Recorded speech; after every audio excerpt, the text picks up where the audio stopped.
Hey everybody, today's guest is Jahannah James, and she's joining Limitless from London, England. Jahannah is an influencer, a model, an actress, a blogger, and an Instagram star. But the coolest thing to me about Jahannah, other than the fact that she is awesome and hilarious, is her YouTube channel, Funny Old World. She produces a ton of great content, so if you haven't been to her channel, please go check it out. Today, Jahannah and I cover a handful of topics, but we're going to focus on the mysteries of the Osireion Temple in Egypt and the Barabar Caves in India. I hope that you enjoy the following conversation with Jahannah James.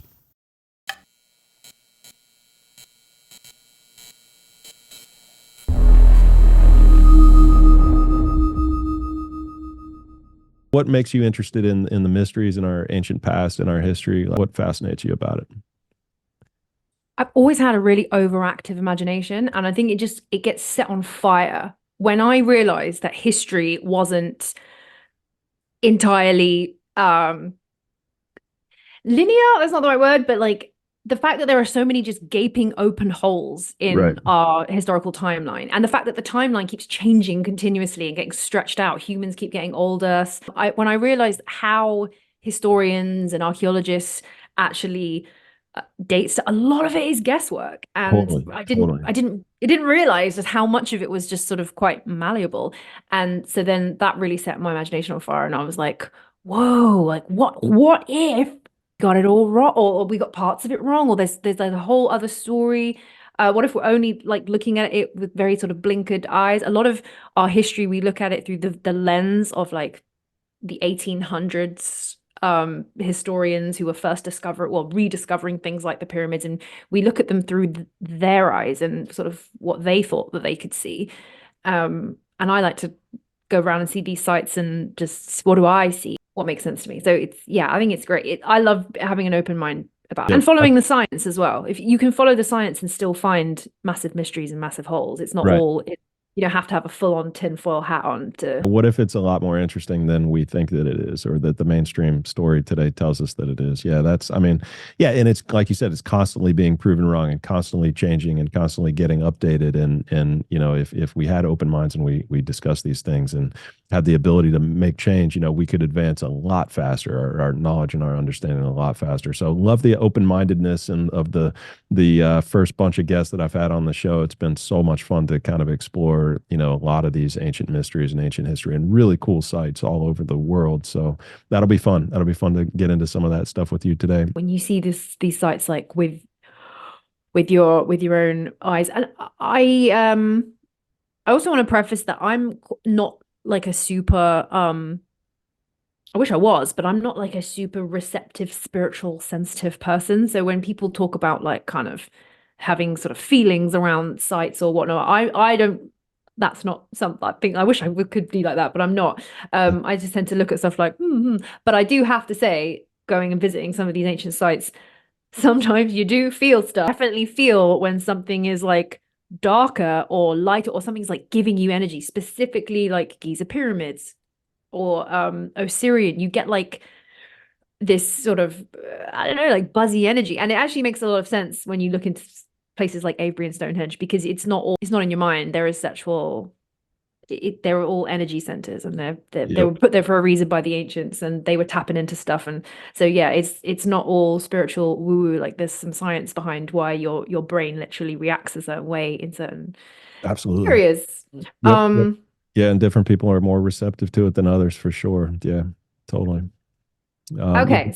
was one of the spots for you was it that statue? I think I've watched your channel, Ben's channel, obviously, but I thought was it you that I thought that you did have some kind of a reaction to Sekhmet. yeah, Yeah. there you go. Yeah, yeah. So it was, I didn't see Sekhmet on my first trip to Egypt. It was the second trip to Egypt. And so I was so focused on going back to seeing the places that I knew that I wanted to see again, that I didn't really pay any attention to the Sekhmet part of it. And it was a very early day on the tour. You're supposed to go and see Sekhmet at dawn, like where as the sun rises. So Sekhmet, for anyone who doesn't know, is a statue of an Egyptian female goddess, and she is like represented like a lion's face. She's not one of the most popular, it's not like the popular gods like Anubis that you or like Thoth that people can recognize, but um she's this lioness, and she's supposed to be the duality of like war and also healing. So she can like mess you up and then kiss it better, that kind Hmm. of Hmm. thing. Hmm. And she had at Karnak specifically, the Temple of Karnak, they dug up a whole like I think over 100 Sekhmet statues. It was like a heavy Sekhmet part of the temple. But there's one which they've erected in the original place where they have this original like antechamber where there's nothing in the room but this 6 foot, I want to say 6'5" statue made of like intense, it's either like black granite or like dolerite. It's like heavy crystallized dark black rock. It's not And basalt then. It's that's yeah, I couldn't quite tell. yeah, I'm not exactly sure what it Yeah. is. Yeah, Could be yeah. Yeah. basalt, could be Yeah. granite, could be Okay. dolerite. It's like Yeah. super dark. Yeah. And yeah, so we were going to go in, and you're supposed to go in as quite as like ceremonial thing. And again, I was just like, yeah, yeah, yeah, like get me to the saw marks, you know. And we went to go in just three people at a time, and you go into this like pitch dark room, but you're supposed to arrive at dawn because there's a tiny little square in the roof of the temple, and when the sunlight comes in, it hits the statue and like activates the statue. Okay. And that's where, and so anyway, I went in with not really thinking much of it. And then as soon as I walked into the like chamber, it was like somebody had zapped the back of my neck with a like a taser or something. Like Hmm. my finger, like every single hair on my body stuck up. Like it was physically going, whoa. Hmm. And I didn't know what, it really weirded me out. And my brain was searching for like all the scientific possibilities. And then other weird stuff happens around technology, around the statue. So we had a guy with a professional camera, and he's had this camera for 16 years, and he's like his baby travels everywhere with it, and he was taking the most amazing portraits of us in and around Karnak in like almost pitch black darkness. That's how good this camera is at picking up light. This camera, when you put it on the statue, could not focus. It could not take a picture. And then when he was looking back, he was like, I don't sure what's happening. My camera can't read any data where the statue is. If I turn it away from the statue, I can take a picture. I turn it on, and my camera is just like flipping out on me. And he Wow. was really, really freaked out. And he kept taking pictures, but all the pictures were like kind of almost like double exposing, and it wasn't working. And then someone with their iPhone took two photos, literally side by side. One accidentally with the flash, and one without. And when he took the flash photo, it the iPhone malfunctioned, and he got this like just a white screen, Mm. which apparently shouldn't happen in an iPhone unless you literally take a picture in some sort of like up into a floodlight level. That's the Hmm. only thing that should really white out the camera, Hmm. not taking a picture of a statue in a dark room where there's no other light source. And then it was only later when he was showing me the images that I noticed that, you know, the iPhone geotags your photos. Hmm. So it says exactly where on all his photos in Karnak, apart from that one that went mental, it geotagged it to another location, like further along the Nile. Mm. And everywhere else it said Karnak Temple, and this other one, it was on my video, but it had another Nile location. Okay. And that got us thinking as well, because we were like, what? So why did the geotag go weird why did the Yeah, iPhone yeah. malfunction? Why did someone's camera go weird? Why did I feel like static electricity when I entered the room? Right, right. Um, and like since then, I know there's been more testing. People have gone back with like an EMF reader, and they've actually physically recorded. I don't think the data has been released yet, but they've physically recorded that the statue is emanating electrostatic energy, electromagnetic energy. And Hmm. that's why when you come into contact with it, your body can have a physical reaction or a visceral reaction because your brain waves you're going through a wall of something.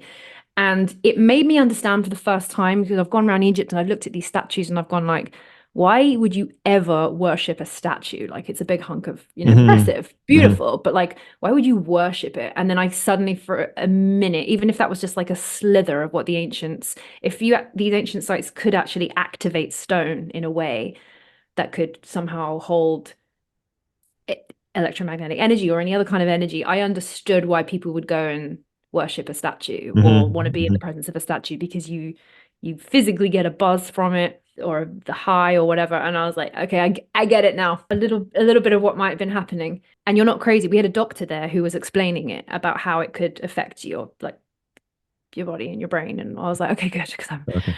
Yeah, I'm one of those people that can be sensitive to like high energy locations around the world. oh, And I'm yeah. not. So Okay. this was Yeah. impressive for me because I Yeah. really when people are like, I feel a ghost or something, and I'm like, no, Yeah. I Yeah. can't feel it. Yeah. But Yeah.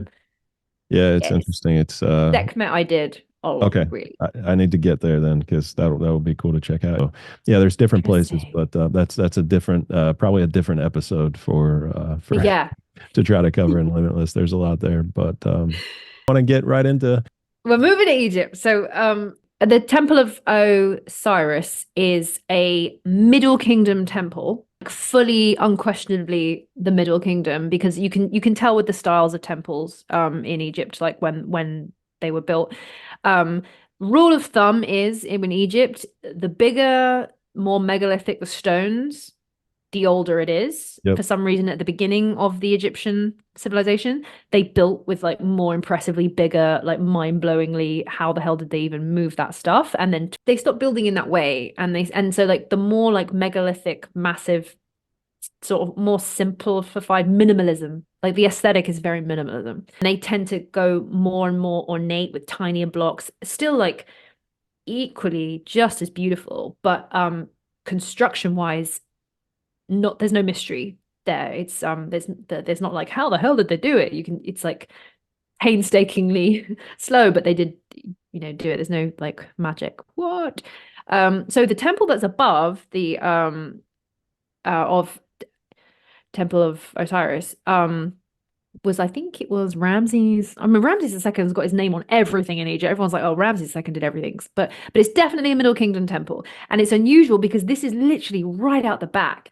And every other temple in Egypt is the temple shape is like generally seems to be long and rectangular. Um, Whereas the temple above, it's like in an L shape. Hmm. And one of the theories as why it's L shape is because they in the Middle Kingdom they were building a temple and then hit this other temple out the back that was below the ground level and then we're like, oh crap, it, we're gonna have to we can't go over it, we Mhm. can't go under it, we're gonna have to go around it. And then they just sort of made this like weird L-shaped temple that you don't see anywhere else in Egypt. It's just like a weird takes a weird left turn. um So like they found some ancient underground structure so when the Egypt so that's the theory that when the Egyptians were building that they found this more deeper. Yeah, so the theory is that they either discovered it was there upon building the one that was on the top, or they knew it was there and they deliberately built on top of it and then Gotcha. decided to do the weird L shape. There is it's so hard to research because everything's always like whispers and legends and lore, but there is also a whisper of there was some writing in the temple above, specifically saying that it was on an older site. It was known to be an older site. I would bet my money that they probably chose the site knowing it was an older site, but they might not have known exactly quite how close they were to the older site. And then they got into that logistical problem when the back end of the temple, they realized, oh wow, oh we're here. Because in the night when this the Assyrians relatively new to us, it was only in the 1800s that it was like rediscovered. And it was completely like full of sand and we had to like clear it out. I'm gonna make a Um, discovery here live on the Limitless channel, and that is you see all that limestone in the back, how it's like it's got the same erosional patterns as the Sphinx. as the Sphinx, Right. I saw that and I went, oh my God, that's the Sphinx enclosure. Yeah, I'm yeah. so glad that you pointed that out because that's something I noticed as well. And I was Yeah. like, isn't it? Doesn't that Like, argue that it's like thousands of years old? I mean, there hasn't been rainfall in the last 5,000 years in this part, and right? doesn't that argue Like that that. this is I mean, potentially I'm not a volcanic? geologist, as I am not a scientist, Yeah, but clearly, but like I saw that with my eyes and I went, wait a second. The yeah, Sphinx enclosure and the Assyrian enclosure have the yeah. same water thing. Now the area, this is one of the this is not it's nowhere near the Giza. This is right, you have to go right down. So this is in Abydos, which is a very ancient area of ancient Egypt. So we're talking there's like second dynasty tombs down here. So it is an old area. So it would also make sense that there was an older, like established older ancient site. And we know that people build sites on top of old sites. But yeah, so you can see here from like the aerial point of view, you've got this temple, which looks like it would, in if it followed every other Middle Kingdom temple or Mhm. Late Kingdom, it would follow and go straight. And then it just takes this weird left turn and it goes, because the Assyrian is behind. And so that Temple of Seti, you would postulate that that is Egyptian, that was built, 4,000 years ago or whatever. When was that? Oh, When a was hundred. That's Seti? Middle Kingdom. So that's like, Middle Kingdom. Okay. yeah. 3,000 So that, yeah, about 1,000 BC. BC. Yeah. So You know, and then you're saying that so they were building the Temple of Seti potentially, and as they were creating it, they ran into the Assyrian. They realized that there was this ancient structure there, right dead in front of it, and then they went off to the left to complete the construction of it. yeah. People have theorized because of the shape. I've also heard an argument Yeah. that you can say, oh no, the shape was very deliberate because of sort of esoteric reasons and whatnot. But it's just odd that it's odd. It is odd, and it's It's especially odd odd. now that we see the erosion on the side of the Assyrian that could indicate that it's Yes, it's potentially thousands of very years old. old. Yeah. Um, and when you the temple above, the Temple of Seti, also called Temple of Osiris, it is so beautiful inside because it is covered floor to ceiling in reliefs and hieroglyphs and stories and imagery, and it is colorful. It's one of the still like the most preserved colorful temples in Egypt. Beautiful. The Assyrian is nothing like it. There is not a Uh-huh. there is not an original glyph to the Uh-huh. original site. It's just, yeah, that's it. Beautiful. And you can see that the temple was built by, It looks like everything that the dynastic Egyptians made, right? I mean, in terms of yeah, like there's always like glyphs and carvings and like just beautiful, absolutely beautiful, but lots of graffitis. And you're saying that in the Assyrian there's none of that?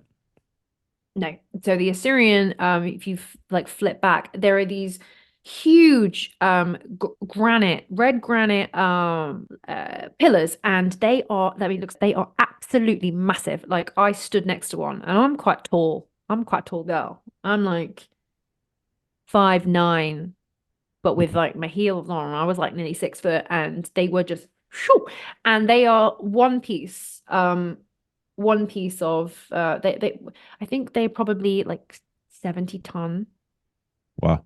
They're huge, and yeah. So not only have you got this temple, but sort of out the back, but it's also well below ground current day ground level and ground level for the ancient temple above. It's so Right. down.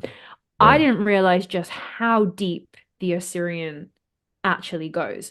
So, and it again, I went there 3 times and I never realized. So there is it's a water temple, and there's like a water channel that goes all the way around the sort of central island. Um, I thought that only went down, a couple of feet maybe. That goes down 15 meters. So Wow. if you stepped off that central island and around the sort of moat that's around the side, that drops down into the earth 15 meters. So a It's four-story all, building. That's crazy. yeah, it's four 5 stories. 4.5. The at how deep this goes, and they've done like radar sort of lidar scanning, and they can say that it's there's like hollow, or well, they can't say for sure, but it looks like it's not solid. It's a hollow chambers below. Wow. So there is more to the Assyrian. Like, Okay. Mhm. however, Yeah, go ahead. they they cannot pump the water out because you think, oh great, we'll just pump the water out and go down. Like Yeah, let's go yeah, down. sure. Get some scuba gear. Um, Can't pump it. not Yeah, we not can not figure this out real possible. quick. It is, Yeah. they have been trying to pump the water out of this site since they discovered it in the 1800s. There was a big push in the 1920s, and they got like a powered motor. Didn't budget. Huh. Recently in the 80s, there was another big push to like really excavate this out and clear it up. Oh, this site as well, just to preface, is not open to the public. You cannot see it and go around and walk. The only way to access it is if you go on like a special permission tour, because it's very Hmm. expensive. You have to like literally pay off the government to go and see it. And you Uh-huh. can only really afford to do that when you're in a group of people and you can all chip in and see it together. Hmm. So yeah, this is not a site that's open to the public. But I had no idea that I was like standing on the edge of a 15-meter drop. Hmm. And they cannot pump the water is just eternally refreshing. And they had a pump that was pumping something like 500 gallons a minute. It was like fire engine level modern pumping machines. Didn't touch it. They could get it down a bit. But no. Yeah, look at this like graphic here. You've got steps going to the side, these huge shafts that drop all the way around. So the water just comes from natural aquifers under the ground, is that right? Yes, so it turns out that this specific site, which obviously the ancients knew, whether that was the Egyptians or if it was anyone before, they knew that this site was particularly special because it is on water impregnated sand that goes down for 900 meters on the like seismic stuff that they've done.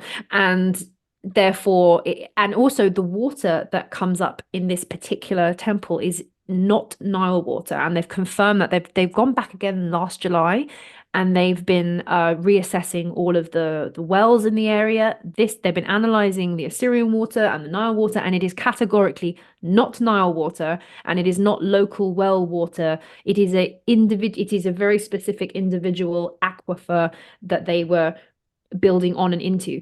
But my question is, how the hell did they do it? If they couldn't drain the water with modern day machines, Right. how the hell did whoever built this build 15 meters down They and must, literally plug this in to yeah. the ground? Yeah, I they was must looking at have how built they it built. before they struck water, I guess. Like they must have like dug it out and then put the stones in and then kept digging to strike water and have it like fill. I don't know. I don't know. Yeah, it's like what's going on? Um, But and then interest. Go why on. can't we get like scuba gear? You was like, why can't we like dive down there with like can So there is a layer. I think you can like if I actually did dive in, which I was tempted to do for like yeah, science. yeah, yeah. Um, and they people have like stuck poles down. I think you can go sort of about 10, 12 feet with a pole, and Okay. then you hit a sort of silt layer. Huh. So over the millennia, there's a layer of like sticky mud, which is being heated by some unknown source. There is something going on in this temple with thermodynamics, which is also unexplainable. Um, so there is a sort of a heat source coming from somewhere that is heating the silt. Hmm. The water is completely replenishing itself and cannot be taken down from this 900 meters of water impregnated sand that it's sitting on. So it's not sitting this temple with all this incredibly heavy stone that's like balanced to perfection. It's not it's not on any sort of base foundations. It is on sand, and the way that it's so clever, like the design of this temple, is that it is literally moving. It's like a plug that's been put into the earth on the top of the surface, and it Mhm. will move with. So that's why it's been able to withstand millennia of because originally it would have had a roof. It would have been roofed over with the granite. And I mean, the question is, did they build it this far down intentionally, or was that the original ground level? And then ground level has risen, and then there's because Right. the temple is, I mean, it's another story above. And so the question is, I think it might be a bit of both, that they did build it down, but maybe not that far down of a hole because it's so low into the ground already before it starts the 15-meter descent.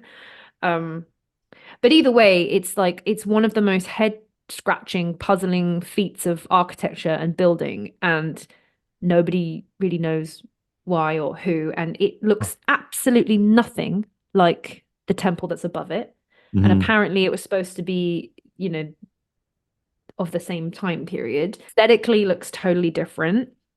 Um, like you can see there is not a hieroglyph. There are some hieroglyphs on the far wall, but you can tell that they were done like after the fact and they're not finished. They sort of just sort of spur out. They're just on sort of one wall. It's very odd. Very weird. It's like the Um, inside of the pyramid with no hieroglyphs, no writing. yes, this lines up, and this lines up. The only thing that looks similar to this is actually the Sphinx and Valley Temple. Okay. Now that Very, very similar vibes. now that that the erosion that we talked about a little bit earlier on the side, is that erosion into limestone or like dirt? Like what is that? Is that's rock, I guess, right? And Yeah, there's that's a sedimentary back level layers. of rock. It's hard because there's so much So sand. But yeah, I've got some video footage of that because I was filming it going, this is the Sphinx. But yeah, so I think that the entire sort of cutout, I think in one of the images I've got later on, this was interesting from a guy who was part of the research team around the Assyrian. He was saying that the to answer the question of what came first, which temple came first, top or bottom, he was like, in order to dig this far, now we know that it goes this far down, 15 plus meters.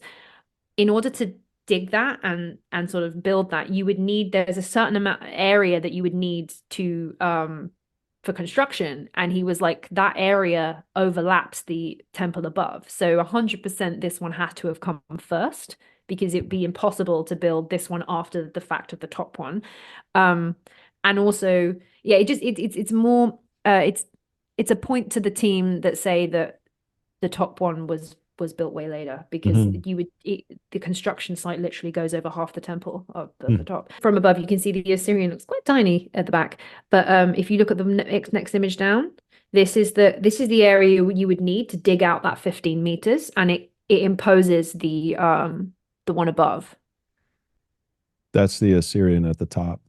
So Mm. the Assyrian, yeah, and this is like the circle. This is what they would say you would need in order to dig down that deep and to deposit. And then I haven't done a video on it yet. It's on my like to-do list, but there is an ancient conduit of water that's dried up now that runs up literally up to the front. It's under the ground level of the top temple, but it comes up in sort of into its forecourt, and that is probably where they floated the 70-ton granite stuff, and they could get it to the site. Mm. Okay. So there's like an ancient conduit, and then there is. I've read that the top temple, um, has some foundational structural issues. And I found that interesting because, again, if you're from a society that built both, why have you got one that is permanently plugged into the Mhm. ground that moves with the with any Mhm. sort of, and then you've got one that has uh structural foundation issues and sinking. I mean, to be fair on them, a lot of Egypt has changed. They moved a massive dam and it changed a lot of the groundwater in a lot of areas. So there's a constant battle with a lot of places in Egypt to stop things from sinking. But yeah, apparently there was a lot of work in the sort of 60s and 70s to there's a lot of work to try and strengthen the Middle Kingdom temple, and I found that interesting because Yeah, inside like the Great Pyramid, no Mhm. no hieroglyphs, no No writing, hieroglyphs. no etching, no none of that, no art, no nothing really. It feels like a machine. It feels like it's something that's functional, and this kind of from how you're describing it in the images, it feels kind of similar. I mean, it definitely feels like different than what we looked at with all the writing on it and the art and the hieroglyphs and Hmm. all of that. With the pyramids, there's if they are significantly older, there's then it would make sense that the Egyptians wouldn't have been able to graffiti those because they might have never even gotten into them to be able to like add in their artwork and to have some pharaoh come along and say this is property of whoever. Hmm. On this one, it's all exposed and it's all outside. Like during the time of the Egyptians, would it have been underwater? Would it have been under sand? Would it have been exposed? Like Yeah. why didn't they come in later and graffiti this one? Well, If it's it's older. they did because the back wall is got glyphs in. Oh, there is also a vaulted. I didn't. get a picture, unfortunately, but there is like, so outside you've got the temple with the pillars and the sort of the moat and the ponds, as it were, facing towards the very back of the other temple. That's where you have a wall of hieroglyphs. And also on the entranceway, there's some way out in the desert. There's like a kind of underground tunnel that I think was added by the dynastic Egyptians. Yeah. So I think they definitely discovered this site and then repurposed it, or were beginning to repurpose it because they had sort of tagged it or they started to decorate it. Okay. Um, and then there is a vaulted. There's like a kind of tomb, not a tomb. I want to say there's like a kind of hall. There's a hall in the back which is got a vaulted ceiling which is identical to the pyramid vaulted ceilings, and Okay. it just looks like what we call fourth dynasty architecture of Giza. It just fits. And if the Valley Temple, and if they are all early dynastic, second, first to fourth dynasty, if they are in fact from then this matches a lot more with first and fourth. Then it's supposed to be Middle Kingdom, this, but or late, and I don't think that. I think if anything, it's going to be fourth, but Mhm. I think it could be way older, Mhm. personally. And I think they did find it and they started to tag it. There's also some unfinished smoothing of the masonry, which, like the unfinished smoothing of the third pyramid in Giza. I don't know if you've seen, there's sort of like bubble Yeah. stones that looks very much like it could be from Peru, and then they were started to like smooth it off, and then for some reason they've just sort of stopped. So whatever their recycling repurposing project was, that also got stopped halfway through. So it's an Hmm. odd site. There's so many. Last year at Cosmic Summit, one half Russ from the Brothers of the Serpent, he did a really, really good visual presentation on all of the weird stuff in Egypt. And he focused a lot on the Assyrian and the fact that so much of it was sort of oddly unfinished. And I think that, especially if it is down and the sand and everything comes, if I think that it in my mind it makes a lot of sense that the Middle Kingdom Egyptians were building a temple on an already holy ancient site that they were aware of, but I don't think that they quite realized how close it was to their plans. They've adapted their plans. This is it. So this is the last wall, but that's not reflected on anything. And if you go in that little room there, you find like a vaulted ceilinged hall, which is very similar to. Have you seen inside that like hallway they've just discovered in the Great Pyramid? The pyramid scans this last Yeah. Yeah. year that Yeah. came Sure. out. Yeah. It looks almost identical to that vaulted ceiling that just sort of travels back for no Okay. real reason, going nowhere, and Okay. it's not connected to the temple above. You'd think if you were building two that you'd put some sort of, I don't know, stairway between, but no.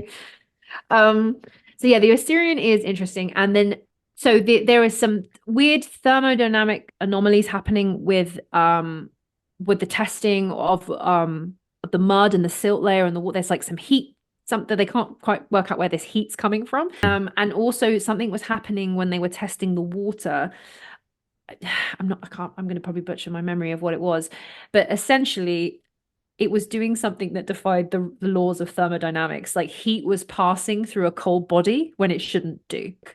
What? And the guy who was part of the team, who was like really, he's been at this site since like 80s, 90s. He was the guy, I think there's a photo, and he's drinking the water. He decided to drink it.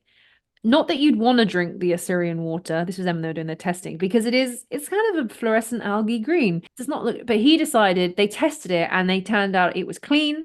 It wasn't it was essentially was drinkable. There wasn't It's just anything a polluted. straight up scoop of that water. So he filtered it. Okay.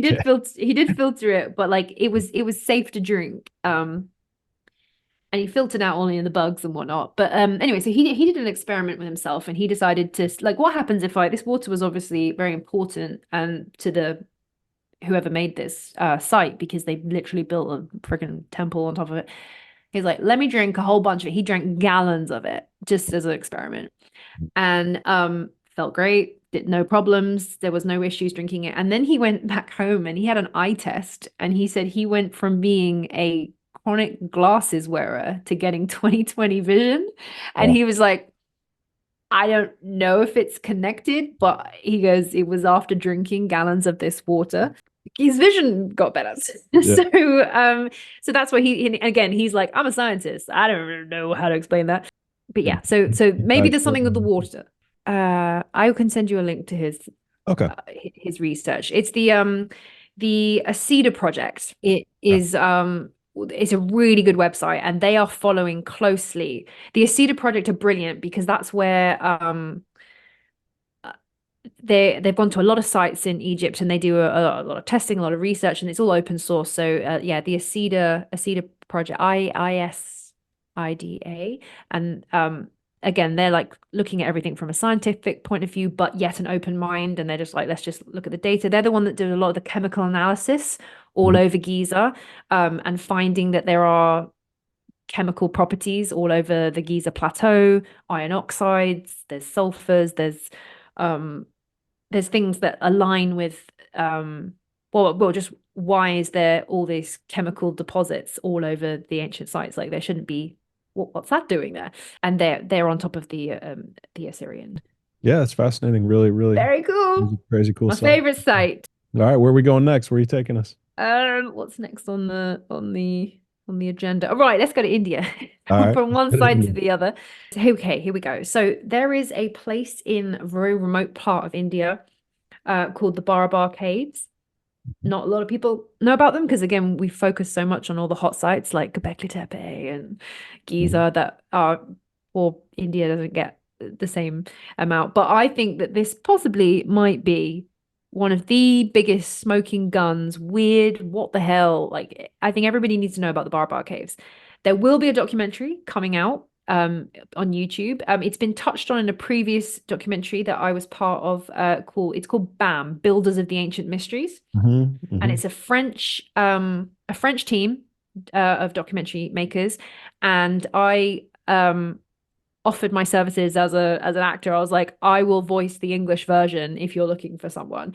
Oh, And cool. they were like, yes, amazing. So I went out and met them in Paris, and twice now I've done it, and I've narrated there so we can get the English versions of these fantastic documentaries. They touch on Barabar.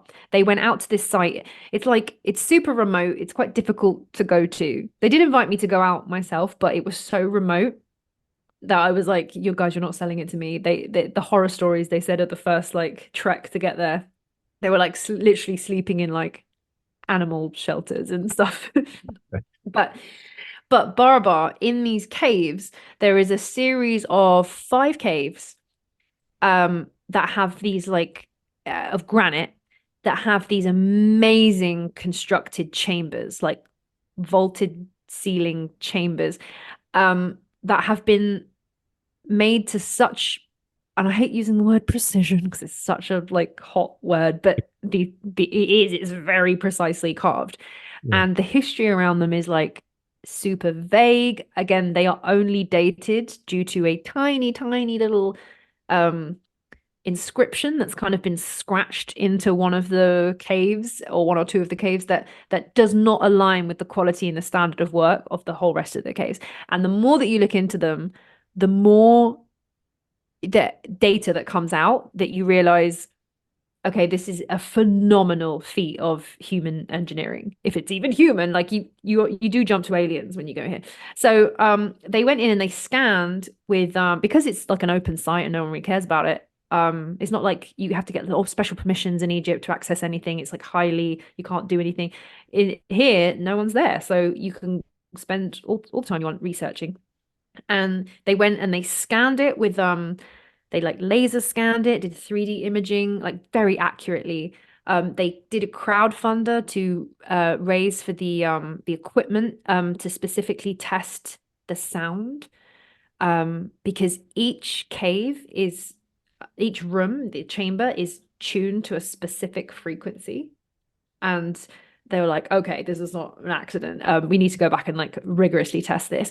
And they approached probably the best like sound technician company in France, or one of the best. And they said, could you quote us on how much it would be? We want to do full, proper, legit science experiment in. And because they'd previously done a documentary about the pyramids, called, oh, what was the original documentary? It was they did a documentary about the pyramids, and because of that, they got labeled pseudoscientists. And then the company quoted them, I think it was like 10,000 euros for the equipment or whatever. And then they retracted the offer and said, we don't want anything to do with it. So we're Mm, like, I was like, that was weird because I know that there's all the whole conspiracy of like the mainstream against the pseudoscientists, but that was one I actually saw like in real life. I saw a mhm. company retract their services, offer of their services when they found out that it was anything to do with people exploring outside the box. And I was like, that's not fair. You have a chance to prove one way or the other. Okay, so these caves, let maybe if we can pop on. But So did they these are go to like, another company and did they? yeah, it will. Yeah, they went to. They conducted the experiments. They did, but they couldn't do it with the like seal of that particular company. They had to go and get like Yeah. independent machines and independent equipment, which is fine, but like it, it yeah, they had to sort of do it independently, do it Yeah. yourself. Yeah. Um, so each cave is different. The angles that we're talking about in here, it looks like something out of 2001 Space Odyssey. It's so it belongs to an aesthetic of ancient stuff that I call like the futuristic ancient stuff. Like it could be from the year 3000, it could be from the year 3000, I mean, yeah, in the future, or it could be from 3000 BC.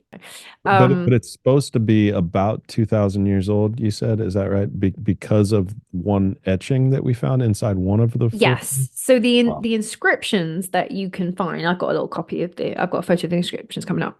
Like, why If can't you they read, say we don't know? Like we don't know how old these are. yeah, the inscriptions say they attribute it to a king. I think he's called Ashoka. He was the king, and it says there that he was granting these gifts of the caves for the people to shelter from the rain. Huh. Okay. And but it's interesting when you analyze in the documentary that I did, they go into the analyze they go into analyze like the script, and they pull apart the weirdness of it, saying like, well, this king is saying that he's gifting it. He didn't really like say he made it. He said that he's like passing it on. Yeah, so Yeah. but it's saying that this king is he's when he became king, he then transferred the caves and he gifted them to like for people in the rainy season to like as shelter. Which one thing I was like, if it was shelter from the rain, could be any shape, size. If Shit. it's practical for that reason, great, thank you. But doesn't need to be pretty, doesn't need to be precise, doesn't need to be tuned to a specific frequency. None of that matters if it's literally for putting your goats in shelter in the rainy season. It Yeah. does not need to be polished to within an inch of its life. One of the things that Patrice, the director, said to me that he said that it's one of those things where a camera does not do it justice, just how finely polished these it's like a mirror. He said we were having problems filming it with our camera because we put the camera on the granite and it would sit the top layer is totally translucent. That's how well they've polished it. Mhm. And then the camera was just picking up the rough rock behind the mirror polish of like this translucent granite. And they were like, so it looked like we were looking at the camera going, that looks rubbish. And then our eyes could see just how smooth it was. And they've tested the smoothness of the walls, and it was coming up to like way smoother than the Serapeum, way smoother. It was 0.02 microns of smooth. It was essentially glass that they've polished and smoothed these chambers down to. It's like And then yeah, that's incredible. Yeah, it's and just rubbing on it with a handful of sand, I'm sure. well, Uh, also, so I've seen you totally can polish granite with like a something gritty like a sand if you had like a powder of a diamond or something, you could make a slew and you can get another thing, a slab of granite, and you can push back and forth, and in about 45 minutes you've got a really, really flat, smooth, polished piece of granite. mhm. It's not shiny like some of the stuff in the Serapeum, but it is like you could test it to be flat. That completely doesn't work if you're doing any kind of angle or curvature, or if you're having to follow a precise line of curvature. You can't do that because it only works on the horizontal. When you start doing like vertical and then above your head, like it starts to get mental. So I've seen, yes, granite can be polished like primitively, but there's like limitations to. And then this is every single cave has this like curved arch ceiling. And when they've done the scans and they've looked into it and they've gone, the ceilings aren't flat that go on the side, they are inverted just fractionally, like by a degree, which has a function when it comes to the sound. But again, if you were just having these caves to like shove some goats in or whatever, there's no need because again, when you the polishing and this is all cut from one piece of granite. So if you go wrong and mess up at one end, that's it. It's done. Like there is no room for messing up in any capacity in any of the ways. And so yeah, we've got these inscriptions which say that it was from that time, from that king being passed on and gifted to and whatnot. Then Sure. you've got these caves. Look at the other one up there. There's oh, and then this one. I mean, All they right. start to get more complicated and more crazy. And they have these like chambers that then go through into these sort of circular pod rooms, which are perfectly spherical. The ceilings are like a ball, and we start to find the meter and the royal cubit, which is coming Uh, into play in the middle of back nowhere in India in pre-Jesus times. It's right. like, what's going on? And not only that, so the five caves, they're not like next to each other. Some of them are quite, you have to travel between. However, when they've analyzed them, when they went back to analyze them, they discovered that some of the cave's alignments and specifically like the angle of the entrance of the doors, they like correspond to each other. It's insane. So it's almost like you could have you had the oversight to make not just individually work within their own chamber and their own thing. They also work and connect to other chambers. And I was like, and they could be a couple miles away, yet they are on the same the like the entrance halls are parallel to, precisely to the degree parallel to each other. And I was like, what if this is again my mind going somewhere, and each one has a different frequency it's activated to. What if you were supposed to activate them all together at the same time and then something happened? Or like, I was like, okay, there's a reason for that. Why go to the effort of making sure that they align separately? Crazy. Mhm. Um, and so yeah, and then they started to experiment with the sound and they found the specific sound frequencies. And there's a particular point in the room where it almost like implodes to that point. That is the point where the sound um, needs to be coming from or traveling to. And they exploded a couple of speakers while doing this sound testing in these Oh, caves. When wow. they hit the certain frequency, they were like proper like boss speakers, both speaker like blew up. And it didn't happen just once. They said that they went through a couple of speakers. I Hmm. was like, what? But the one where it's like a complete domey sphere, the calculation of it, it goes like into and under the ground. It's almost like it's been sunk.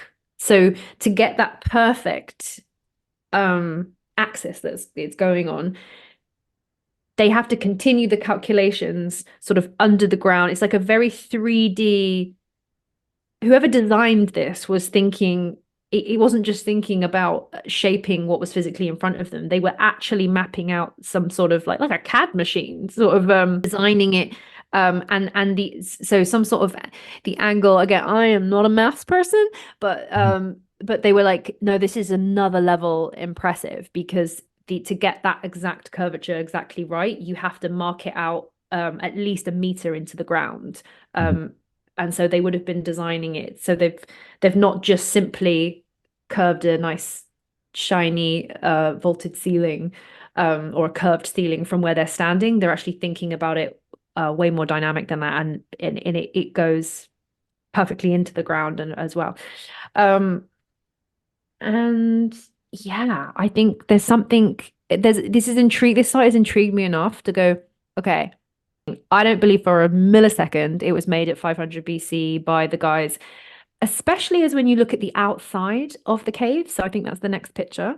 So this is the outside of one of the caves. They got these like stone cutting experts to go and review. I think about five independent ones, maybe more, to go and have a look. And they analyzed the inside and the out, and they were like, no way is the person who did the outside the guy that or the girl who did the inside. Because one, it's like not aligned straight. Um, like it's a little bit on the wall. We're talking the level of the inside being like the precision on the inside, so it's Mhm. not matched to the outside.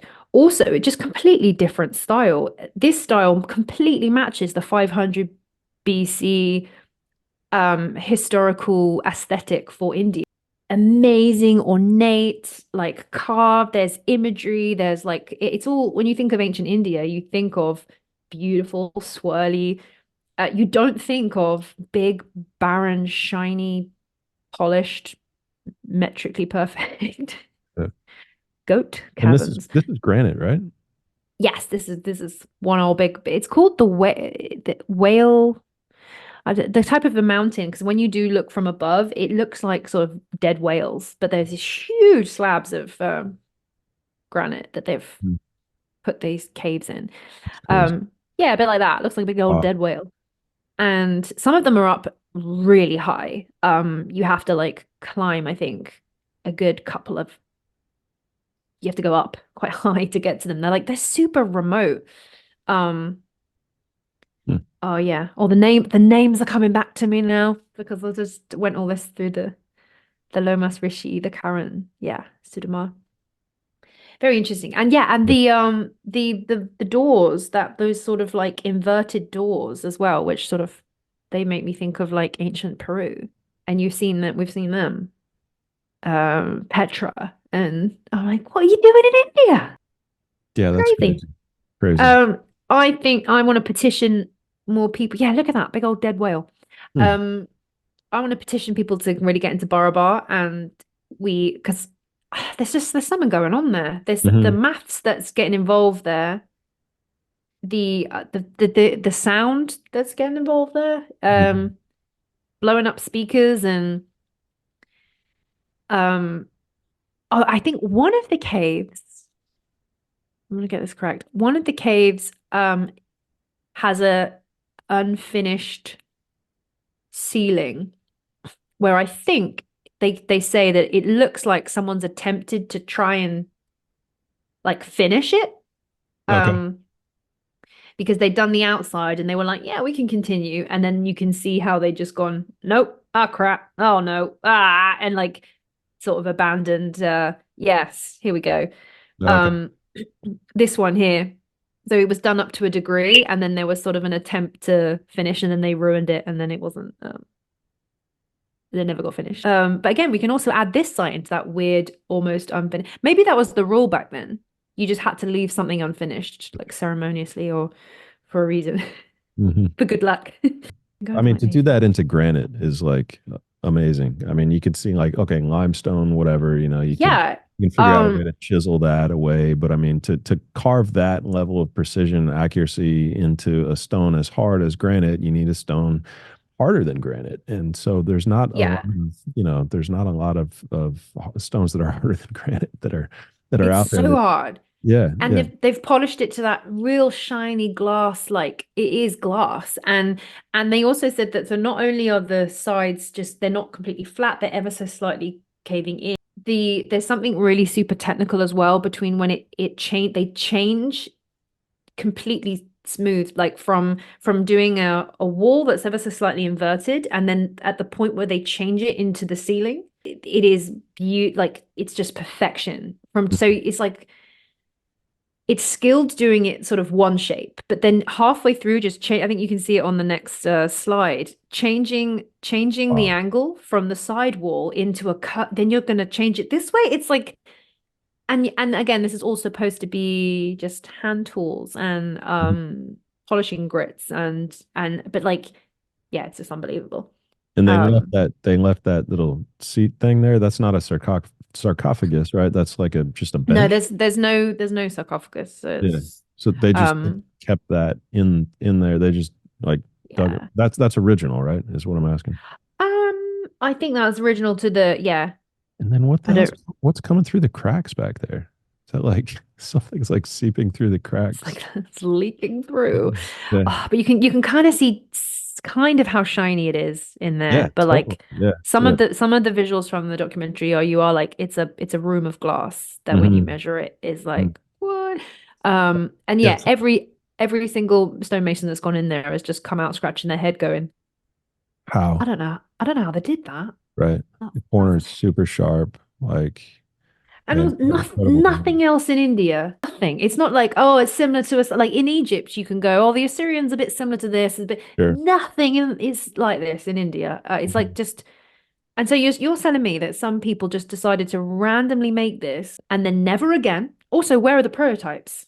If this is the perfect finished, like it's like someone arrived being trained to know how to do this because there's got to be a learning curve of going, ah, crap, I messed that one up. Let's do another one. Like I this think isn't so. a, this is like beautifully constructed. There is maths, deep maths that is thinking on a 3D scale. Yeah. It's insane. And then again, they can't, there's no prototype of it anywhere. There's no like clear evolution of how they got from this to that. It's just this, boom, and gone. Mhm. Almost this is why this is one of the only sites in the world that do make me go alien because it's like someone just arrived, popped it out, and pissed off. Yeah. It's Yeah. like, Right. what's going on? So yeah, Yeah, it's cool. Barabar Yeah. gets me very excited. Yeah, I wasn't familiar with these at all until you started talking about them. So thank you for sharing and for sharing the images and the pictures and the knowledge with me and the audience because it's Weird, super cool and it's one of those weird, isn't it? little known sites that you wouldn't know about if we weren't talking about it. So thank you. Nobody knows about them, but they Yeah. will do Yeah. now when they watch your show. Yep. Yep. I find that I get so overwhelmed with I want to see every site and research every single site. And then I find that I get one can hook me and I can kind of hyper focus on it for a while. And then I find another site and then I Yeah. forget half the stuff that I learned about that site and I'm hopping around. But I'm excited at Cosmic Summit this year. They are gonna focus a bit more on UFOs because we Micah Hanks touched on it. He was the guy that like broke the reporting for the UFO last year, the guy that blew the whistle. David Grush. Yeah. Yeah. And Micah Hanks, it was his podcast and it was like his reporting on it that kind of like helped break that. Okay. And so he got to do a and it's me and Micah who are hosting the Cosmic Summit this year. So Oh, cool. Cool. I am they're bringing a bit more like official UFO stuff and inside the news and I'm Good. gonna bring him a notebook for that Cool. bit for Cool. sure. Good. Good. I can't wait. You did a great job last year hosting it. So Oh, yeah, I know thank you'll do a you. great job again Well, this. I'll see you again this year. This is Yeah. amazing. So that's Yeah, for sure. June, I want to say 16th, June Yeah, right. 16th Yeah, also. yeah. It's Father's Day. Um, Father's Day weekend. Yeah. oh mate, Yeah. was Yeah, it? I know. I know. Oh, I think it was Father's Day last year as well. Was So I it? think I Okay. missed it. Okay. I think every Father's Day now I'm just going to be in North Carolina. Yeah, right. Sorry, Right. Dad. But Oh yeah, well. looking forward to it. Yeah, I really Yeah. Oh, appreciate your time and thank you appreciate so your much for time. Yeah. thank you for listening to me sort of scramble through that. But No, it was great. It's great. love having a chat.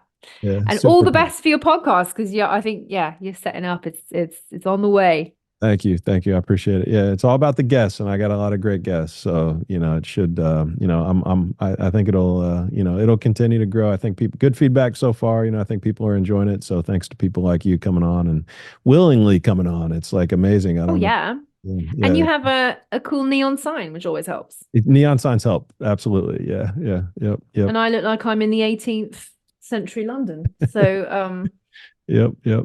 Very okay, I cool. even got like bottles. Nice. Nice. Nice. Gonna Yeah. have my Yeah. evening booze up now. Right. Right. Yeah. It's a little early here, but yeah. Well, Oh awesome. God, yeah. Yeah. It's 2:30, but Well, it's bedtime for me now. All yeah. right. Yeah. Well, get some sleep. It's great to chat with you. Oh, thanks, Matt. Yeah. Until next Yeah. time. We'll have to Until like next check time. in again. Yep. Let's do it. Let's do it. I really appreciate it. And yeah, we'll see you in June. All right. See you. Bye. Thanks. Bye. Yep. Awesome. Awesome.